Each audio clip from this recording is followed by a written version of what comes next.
প্রিয় দর্শকবৃন্দ, আপনি জানেন কি নমরুদ কেন আল্লাহ তাআলাকে খুন করতে চেয়েছিল? যে আকাশে উড়ন্ত সেনাবাহিনী গড়েছিল শকুনের পিঠে চড়ে, একজন শাসক যার অন্ধ অহংকার তাকে ফেরাউনের থেকেও ভয়ঙ্কর করে তুলেছিল। কিন্তু প্রশ্ন হচ্ছে, নমরুদ কিভাবে আল্লাহকে মারার পরিকল্পনা করেছিল? সে কি সত্যি আকাশে পৌঁছেছিল? সে যদি সত্যি আকাশে পৌঁছে থাকে, তাহলে আল্লাহ তাআলা কেন তাকে ধ্বংস করলেন না? এই গল্প শুধু ইতিহাস নয়, এই গল্প অহংকারের পতন আর আল্লাহর অসীম হিকমতের প্রতিচ্ছবি। সুবহানাল্লাহ। চলুন আজ আমরা জানি নমরুদের সেই ভয়ঙ্কর ধ্বংসের গল্প। আসসালামু আলাইকুম ওয়া রাহমাতুল্লাহি ওয়া বারাকাতুহু।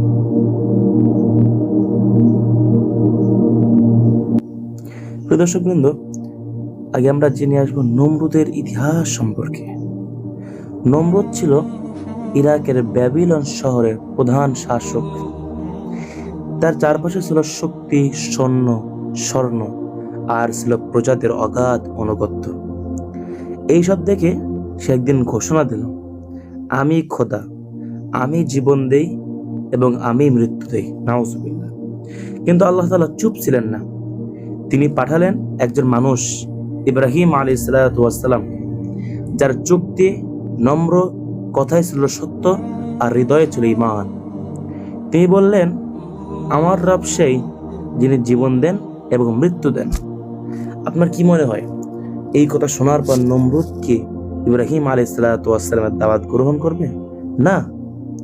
সে একজন নিরীহ মানুষকে মারল, আরেকজনকে ছেড়ে দিয়ে বলল, দেখো, আমিও জীবন দেই এবং আমিও মৃত্যু দিতে পারি। এরা কি যুক্তি নয়? এটা ছিল অহংকার, একজন পাগলের বলি। অহংকার কখনো থামে না, বরং ধীরে ধীরে পাগলামির রূপ নেয়। নমরুদ তৈরি করল এক বিশাল পরিকল্পনা।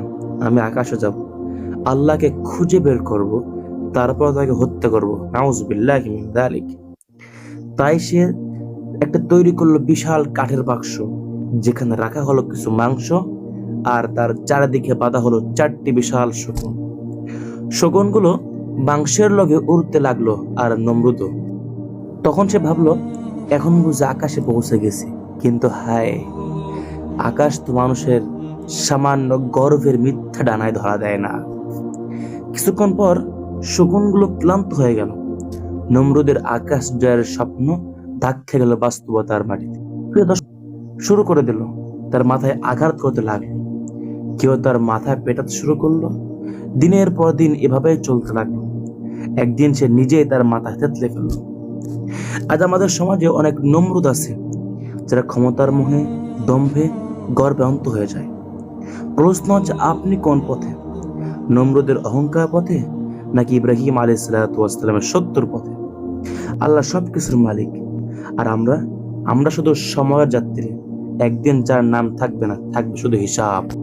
আল্লাহ আমাদের সকলকে নম্রতা দান করুন, সত্য গ্রহণ করার তৌফিক দিন আর অহংকার থেকে হেফাজত করুন।